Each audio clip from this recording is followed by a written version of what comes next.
اے ایمان والو، یہود اور نصارہ کو دوست نہ بناؤ، یہ ایک دوسرے کے دوست ہیں، اور جو شخص تم میں سے ان کو دوست بنائے گا وہ بھی انہی میں شمار ہوگا۔ بے شک اللہ ظالم لوگوں کو ہدایت نہیں دیتا۔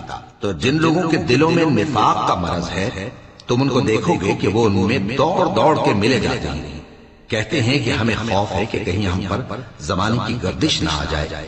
سو قریب ہے کہ اللہ فتح بھیجے یا اپنے ہاں سے کوئی اور امر نازل فرمائے، پھر یہ اپنے دل کی باتوں پر جو چھپایا کرتے تھے پشیمان ہو کر رہ جائیں گے۔ اور اس وقت مسلمان تعجب سے کہیں گے کہ کیا یہ وہی ہیں جو اللہ کی سخت سخت قسمیں کھایا کرتے تھے کہ ہم تمہارے ساتھ ہیں؟ ان کے عمل اکارت گئے سو وہ خسارے میں پڑ گئے۔ اے ایمان والو، اگر کوئی تم میں سے اپنے دین سے پھر جائے گا تو اللہ ایسے لوگ پیدا کر دے گا جن کو وہ دوست رکھے اور اسے وہ دوست رکھیں، اور جو مومنوں پر نرم